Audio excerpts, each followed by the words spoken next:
Next theorem, if V of f is finite dimensional vector space then exists a basis set of V. ఓకేనా. So V of f అనేది finite dimensional vector space అయితే then exist a basis set of V అయితే basis set exist అవుతుందని చూపించమంటున్నారు. ఓకేనా. Proof, given V of f is a finite dimensional vector space then S is a finite and L of S is equal to V. ఓకేనా. So finite dimensional vector space యొక్క definition అదే కదా. So V of f అనేది finite dimensional vector space అయితే S ఏమో ఉండాలి, finite అయి ఉండాలి and L of S is equal to Vకి ఈక్వల్ కావాలి. నెక్స్ట్ లెట్, సో అనుకుంటున్నాం S is equal to set of alpha 1 alpha 2 and so on alpha a and so on alpha n. ఓకేనా. So S అనే యొక్క సెట్లో alpha 1 నుంచి alpha n వరకు ఉన్నాయని తీసుకుంటున్నాం. Let S is linearly independent అయితే S అనేది లీనియర్లీ ఇండిపెండెంట్ అనే సెట్ తీసుకుంటాం. ఓకేనా. Then S is basis of V అయితే S అనేది ఏమవుతుందంటే బేసిస్ అవుతుందన్నమాట. ఓకేనా. Let S is linearly dependent. ఓకేనా. సో అయితే S అనేది ముందు లీనియర్లీ ఇండిపెండెంట్ అని తీసుకుంటే S ఏమైంది, బేసిస్ ఆఫ్ V అయింది. సో ఇప్పుడు నెక్స్ట్ ఏమనుకుంటున్నాం, let S is linearly dependent అనుకుంటున్నాం. ఓకేనా. For all alpha I belongs to S we know that alpha I can be expressed as linear combination of elements of a preceding vectors of S. అయితే alpha ఐని ఎలా express చేయొచ్చు అంటే linear combination of elements of preceding vectors of preceding vectors S.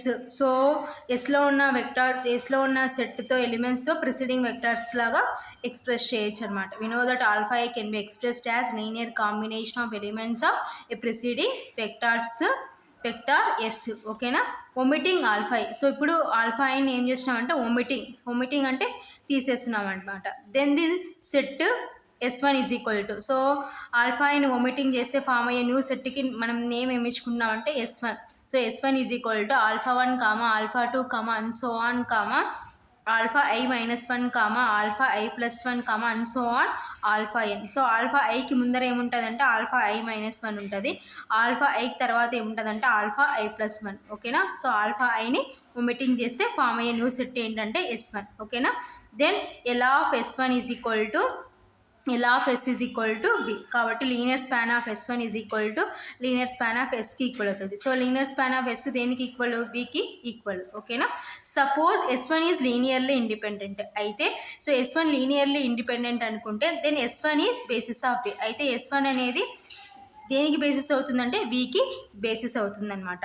Suppose S1 is linearly dependent, so S1 అనేది linearly dependent అనుకున్నాం అనుకోండి, then the above process is repeated. So then the above process is repeated అంటే ఏంటంటే మళ్ళీ వొమిటింగ్ చేసుకోవాలన్నమాట. So అలా process అంతా repeating చేసుకుంటూ వస్తే therefore V of f having the basis set. కాబట్టి V of fకి ఏముంటుందంటే బేసిస్ సెట్ ఉంటుంది. ఇది మనం చూపించాల్సిన ప్రూఫ్ అనమాట. ఓకేనా.